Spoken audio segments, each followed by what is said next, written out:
السلام علیکم خو ګملګرو چېرته تاسو غواړئ چې په خپل موبایل کې ګیلري واتس اپ مسنجر فیسبوک په اسانه طریقه باندې لا کړئ چې بیا تاسو موبایل څوک هم راوخلي یا تاسو خپل موبایل په خپل باندې خپل ملګرو لور کوي بل چاله ور کوي نو هغه به تاسو په موبایل کې ګیلري فیسبوک واتس اپ کوم اپلیکیشنان چې هم تاسو غواړئ تاسو په یو کلیک سره په خپل موبایل کې لا کولای شئ څنګه به تاسو لا کوئ ویډیو تر اخره پورې ضرور ګورئ دغه مکمل طریقه تاسو درخم او که ویډیو مخ شو نو د خپل مرګرو سره ضرور شیر کړئ او دغه شان خسته ویډیوګان د لپاره زمونږ پیج ځان سره ضرور فالو کړئ او چینل سبسکرایب کړئ وګورئ د دغه سیټینګ کول لپاره به تاسو په خپل موبایل کې صرف دا یو لاکر اپلیکیشن انسټالوي تاسو تخکاري د اپلیکیشن لا کول ولې اپلیکیشن دی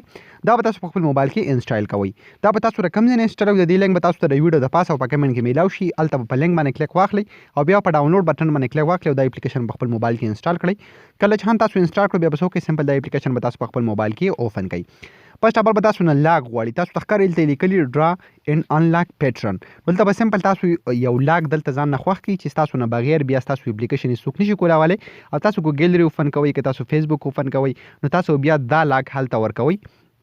او بل څوک به دا نشي کولای تاسو تخکاري ډرا پیټرن اگین ټو کنفرم نو زه به یو ځل بیا دلته د همدا کوډ به انټر کوم نو تاسو تخکاري دا اپلیکیشن مو زما سره سیټ اپ سکسسفل دا زما سره دنه اوپن شو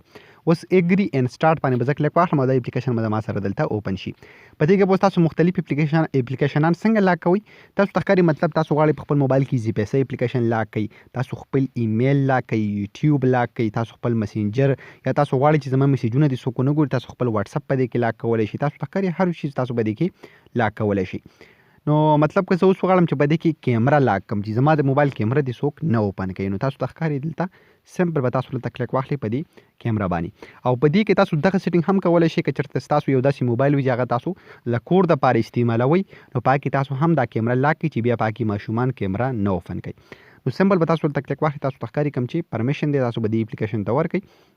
تاسو تخکاري په دې باندې کلیک کړه اوس په دلته راشي د اپلیکیشن به دغه بټن وي دا به تاسو آن کړئ تاسو تخکاري دا بټن دا سمپل دا به زه په اسانه طریقه باندې بیا به څه وکړم واپس به زه بیک کړم اوس که زه په کیمرا باندې کلیک واخلم تاسو تخکاري نو اوس په دا بل پرمیشن هم تاسو د اپلیکیشن ته ورکړئ چې دا اپلیکیشن تاسو په موبایل کې په مکمل طور باندې کار شروع کړئ تاسو تخکاري بره دا بټن ورته دا بټن به تاسو صرف دله آن کړئ دا اوس آپ ته دا به تاسو آن کړئ تاسو تخکاري دا اوس آن شو او پس په بیک شم که زه اوس په کیمرا باندې کلیک کوم تاسو تخکاري کیمرا چې د هغه زموږ سره په مکمل طور باندې دلته لاک شو تاسو تخکاري نور اپلیکیشن ته لاک آپشن نشته صرف د یو اپلیکیشن دلته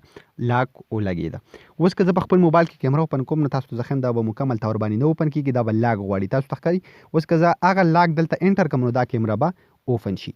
اوس که تاسو غواړئ چې دغه خپل اپلیکیشن یې واپس په اسانه طریقه باندې انلاک کړئ نو د هغې لپاره به تاسو څه کوئ سمپل په خپل موبایل کې به دغه کوم لاکر اپلیکیشن چې دی به تاسو په خپل موبایل کې اوپن کړئ تاسو تخکاري دغه لاکر اپلیکیشن زه واپس اوپن کوم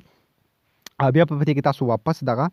کوم کیمرا اپلیکیشن چې دی نو دا به تاسو انلاک کړئ نو بیا به تاسو سره دغه اپلیکیشن اوپن کیږي تاسو تخکاري زه به ناټ ناو باندې کلیک کوم تاسو به دې کې خپل ایمیل چې دی نو پکې تاسو هم سیو کولی شئ تاسو تخکاري د ټول اپلیکیشن په دې کې اوس لاک شوي زه به تاسو سمپل بیته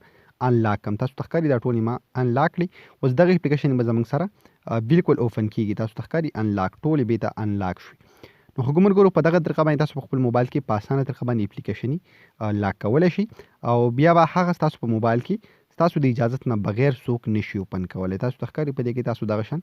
په یو کلیک سره صرف په لاک باندې تاسو کې تاسو تخکاري دا کیمرا اپلیکیشن دی واپس په دلته سمپل په دې لاک باندې کلیک واخلم دا واپس انلاک شو که زه اوس کیمرا اوپن کوم تاسو تخکاري کیمرا به اوس اوپن کیږي نو خو ګمرګرو امید لرم دغه طریقه دغه اپلیکیشن به تاسو خوښ شوی که ویډیو هم خوښ شوی د خپلو ملګرو سره ضرور شیر کړئ او موږ به خپل دعاګانو کې یاد ساتئ د الله